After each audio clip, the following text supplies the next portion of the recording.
We now move onto sequel number 99, and we continue with the documented history of the construction of the current giant Namirembe Cathedral. The building construction was between 1913 and went all the way to 1918. The most established writing, which is also very respected, about the construction of the cathedral is a book. The book is called Namirembe Cathedral. It's called St. Paul Cathedral Namirembe, a history and a guide. It's a 48 pages book written in 1994 by a lady called Karen Moon. A small background on Miss Karen. Karen was trained in design at Birmingham Polytechnic in England. And she worked for a stint with the British Broadcasting Corporation, the BBC. And then she finally went to study architectural and design history at the Open University and also at the Royal College of Art. She, however, decided to work as a freelance on the basis of working for various museums. And with that background, we are therefore not surprised that she's one of the most authoritative writers on the construction of Namirembe Cathedral. In her book, she states that there was a bricks field created on Entebbe Highway where a large engine manufactured 5,000 bricks per day. And the target was about 5 million bricks. And that would perhaps take 2 years and 8 months if we go by the 5,000 bricks per day. No holiday at all, which is not possible. Now, the bricks were cut by wire and they were carried on an aerial roadway in buckets from clay pits, swung upon a steel rope from the swamp to that engine. The bricks were then put in covered shades to dry and then put in a brick kiln to be baked. Now that is a process of burning and cooling which took 2 weeks. And Miss Karen Moon says that firewood was the source of the fire, and it was brought in bullock wagons and stacked near the furnaces. Also, water pools hold around 800 gallons each. That authority, we can reliably believe it because of that research done by Mrs. Karen Moon. In October 1915, she says, more funds arrived and the Namirembe Cathedral construction resumed. They were preparing for a second planned ceremony of laying the foundation stone in the constructed rising wall later in November 1915. Fallen Bishop Tucker had begun the fundraising on the ship that returned him to the United Kingdoms never to return, and that was in September 1910. He continued while in England and he raised more than 9,000 sterling pounds. You can round it off to 10,000.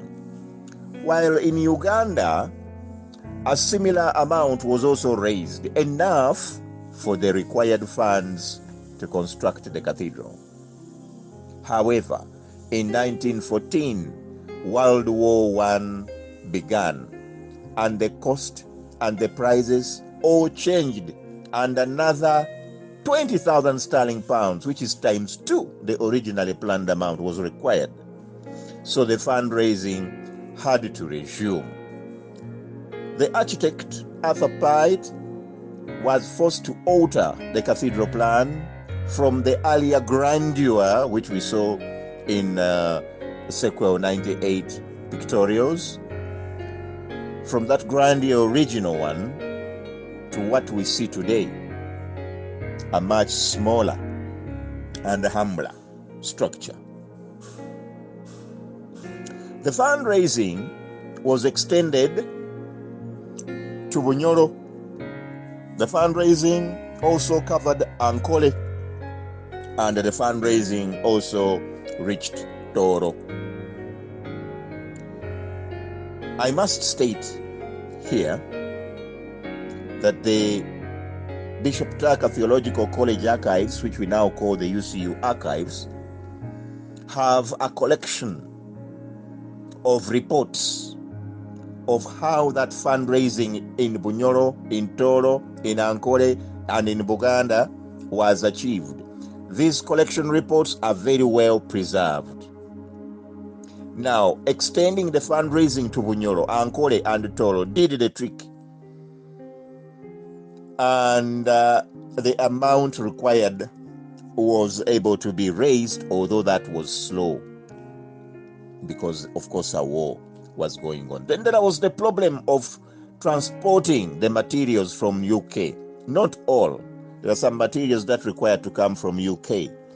And because the Mediterranean Sea and the Red Sea were a war zone area, the ships carrying these materials had to go all the way to the Cape of Good Hope, Southern Africa, and then use that area of Mozambique to Mombasa. Now that delayed the materials. And in fact, in some cases, it was completely abandoned to rely on some of those materials, and alternatives were made by constructors. This war, which began in 1914, went all the way to 1918. So that is why you see that the construction of the cathedral, which would have been super speed because the money was available, first of all, the money became twice, and then, of course, later, the delay in the arrivals of the materials was felt. Therefore, in summary, Karen Moon says that the new Namirembe Cathedral building, walls and doors, the acres continued to rise, and construction went on. She then says a space had to be left in the eastern side wall for fixing the foundation stone in the future, which is very true. Any foundation stone does not remain in the foundation. It is laid in the foundation as a ceremony, but once the building is up, that foundation stone is fixed within the wall. So she's very right. A space had to be left in the eastern side wall for fixing the foundation stone in the future. She then says that due to the First World War, the original plan was altered in favor of a smaller building. That is correct. She goes on to say, unfortunately, the foundation stone laid on the 30th of June 1913 had been laid by Bishop Jamieson Willis, because the Kabaka Chua II was in London. It was agreed to repeat and change the foundation stone. Okay, now we have a reason why it was changed. It was agreed. However, I must say that this is unprecedented. The changing of the details on a foundation stone of a church is something unprecedented. Churches have been built and foundation stones have been laid, the first one being the temple built by King Solomon. That is almost 1,000 years before Jesus Christ. So, for a foundation stone details to be changed, oh my God. Okay, Karen Moon goes on to say that on Monday, the 8th of November 1915, Kabaka Daudi Chwa II laid the new foundation stone in the left space of an already built wall, and that Governor Frederick Jackson was present in a service begun by the hymn, O God, our help in ages past.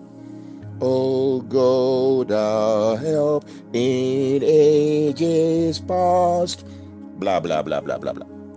After some prayers, Chua II stepped forward and with a silver-colored trowel performed the ceremony, repeating the words, In the faith of Jesus Christ, I lay this stone in the name of the Father, the Son, and the Holy Ghost.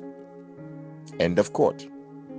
And that there was an offertory song, and finally the benediction by Bishop Jamieson Willis. And that is the end of the research as attributed to Miss Karen Moon, the only one who has ever come up with an authoritative book about the construction of Namirembe Cathedral. I must say, earlier, Bishop John Jamieson Willis also wrote a book about Namirembe Cathedral, but it was a spiritual book. For him, he addressed himself with a completed cathedral, and then he tackled each, the altar area, the chapels, the aisles, the vestry. So he could go into each, and then he would write in a spiritual way what that translated to in the spiritual realm. It was therefore a little bit of a book which I cannot say was about the cathedral, but took the cathedral into the spiritual realm. So we cannot rely so much on it as a book about the construction. However, in Circle 98, I informed you about trouble in a future synod, and this synod was the Uganda Synod of 1917. In that synod, a report was tabled showing the contributions for the Namirembe Cathedral construction. And delegates from Bunyoro complained because they had found that the foundation stone was marked Chua II, Kabaka of Buganda, and it had November 1915 as the date of the laying of the foundation stone instead of 1913 and instead of Bishop Willis. Remember, Bishop Willis in 1917 was in the chair. He was chairing the delegates, the Uganda Synod meeting. Now, Bunyoro delegates, in their argument, accused Mengo Dinari, or you can call it Chadondo Dinari, of making the cathedral construction a Buganda Kingdom affair. Now, this is documented. It's in the minutes of the Uganda Synod 1917, lying at UCU Mukono. So it is not a hearsay. It's documented. Bunyoro delegates accusing Mengo Dinari of making the cathedral construction a Buganda Kingdom affair. Now, I must warn you here that for a long time in our history, contemporary history, Bunyoro and Buganda kingdoms have had a history of hostility towards each other. This involved real war, fighting each other, killing each other, and in one instance, a whole king dying at the war front. That was Kabaka Nachibinge. And later on, after the wars, the hostility continued, and it was more of verbal hostility. Now, that hostility may be continuing even up to today in some ways, although we feel that the younger generations may outlive this. Now, Mengo Dinari delegates at the Uganda Synod at the Uganda Diocese Synod in 1917 were also present. And they surprised everybody by taking responsibility of what they had been accused of, placing the name Chwa and the Ya changing and transforming the whole thing into a foundation laying ceremony, when in fact it was just a ceremony which should have been the placing of the foundation stone into the built wall. Now, the Mengo Dinare delegates apologized. They did not return fire.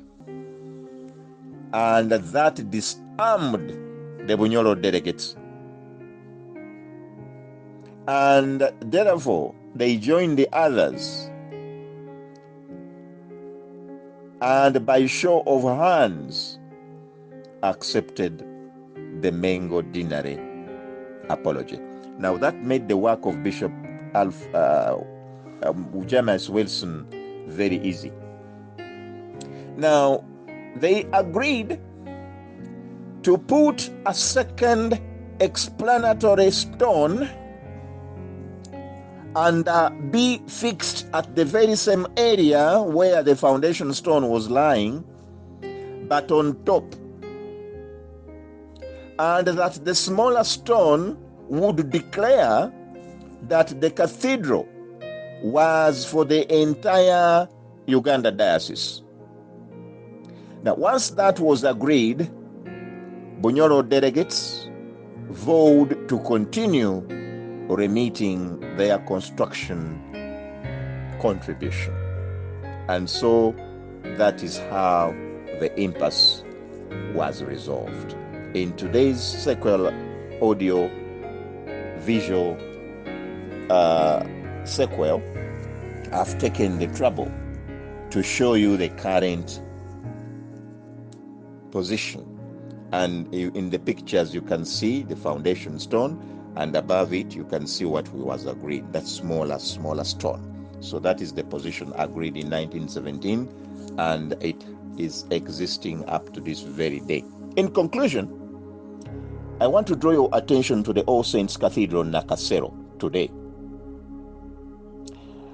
The foundation stone was laid on the 10th of July 1914 by Mr. H.R. Wallis, who did so on behalf of the bishop who was away in England. I've already told you, July 1914, the bishop was actually attending his trial at Canterbury by the Lambeth Conference Consultative Council about his charge of heresy and schism, which charge was jointly being faced by him and Bishop P. of Mombasa. Now, that is why Wallis is representing the bishop, 10th July 1914, at the laying of the foundation stone. However, the All Saints Nakasero of today celebrated the centenary of the laying of the foundation on the 10th of July 2014. So they were correct, 100 years. But now I want to bring out a point, and that's why I'm at Nakasero now. On Wednesday, the 3rd of February 1915, Bishop Willis consecrated All Saints Chapel. Governor Sir Frederick Jackson was present at a ceremony where no natives were invited, including black clergy. There were two archdeacons, Buckley of Busoga and Kiching of Bukedi. They attended. Also missionary priests such as the chaplain, the Reverend Ernest Miller, and the Reverend Archdeacon, the Venerable Blackledge, the Reverend Rawlings, the Reverend Tegat, the Reverend Weatherhead, the Reverend E.S. Daniel, and the Reverend Garrett. All those attended, and the chaplain at that time was the Reverend J. Britton. Now, The laying of the foundation, 10th July 1914. The consecration of the chapel, 3rd of February 1915. It means that the chapel was built in around 7 or 8 months, a record time. My question now is, why is it that the foundation stone and not the consecration of a church building remains the actual building time? So the celebration is about the foundation or the building and not the consecration. As a matter of fact, the consecration of churches, setting that building apart for the praise and worship of God, is never celebrated, and instead the foundation stone is the one celebrated. That seems to be the culture in our church, and I'm yet to discover why. Now, in this particular case of All Saints Cathedral, the foundation was celebrated, but the consecration was not. Now, the same situation happened in Namirembe.